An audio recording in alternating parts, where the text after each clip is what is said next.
Hi hello నమస్తే అండి. మనం పైపింగ్ వేస్తాం కదా బ్లౌజ్కి.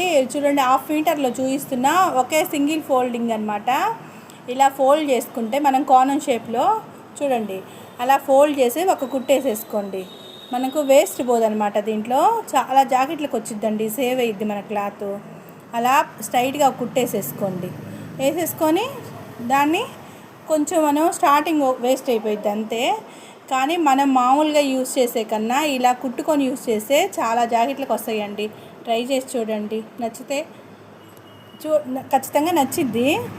అలా పీసెస్ కట్ చేసుకోండి. ఒక్కొక్క పీస్ ఒక్కొక్క జాకెట్కి వచ్చిద్దండి. నెక్కి వచ్చిద్ది, హ్యాండ్స్కి వచ్చిద్ది, కింద వీపు దగ్గర ఉండే పట్టీ, మనం పెంపుడు పట్టీ వేస్తాం కదా, దానికి కూడా వచ్చిద్ది. పైపింగ్ కూడా ఎలా కుట్టాలో చూపిస్తున్నా చూడండి. అలా మనం పీసెస్ జాయిన్ చేసేసుకొని, అందరికీ తెలిసిందే కాకపోతే కొంచెం కొత్తగా చూపిస్తున్నా అంతే, ఇంకేం లేదు అక్కడ.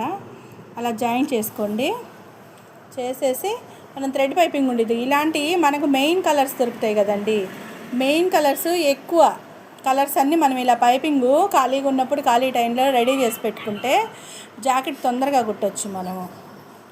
ఇలా అలా జాయింట్ వేసేసుకొని థ్రెడ్ ఉండిద్ది కదా చూడండి. ఇప్పుడు దాన్ని మనము థ్రెడ్ పైపింగ్ పెట్టేసి కుట్టేసేస్తాం అన్నమాట. ఇలాగిన మనము రెడీ చేసి పెట్టుకుంటే రెడీమేడ్గా మనకు పైపింగ్ థ్రెడ్లు మనకి ఎన్ని జాకెట్లైనా కుట్టొచ్చండి. రోజుకి 8 జాకెట్లు కాదు 9 జాకెట్లైనా కుట్టచ్చు పైపింగ్ జాకెట్లు. ఇబ్బంది ఏం లేదు. చూడండి ఎంత నీట్గా వస్తుందో. ఇంకా సన్నగా కూడా కట్ చేయొచ్చండి క్లాత్. అది మనం కుట్టేదాన్ని బట్టి. మనం కుట్టగలము అనుకుంటే ఇంకా 1/2 ఇంచ్ కూడా కట్ చేసుకోవచ్చు. 1/2 ఇంచ్ కట్ చేసుకుంటే మనకి క్లాత్ సేవ్ అయ్యిద్ది అనమాట.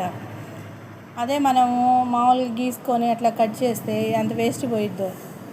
చూడండి ఎంత బాగా వస్తుందో పైపింగ్. ఓకేనండి, నచ్చితే ఒక లైక్ ఇవ్వండి.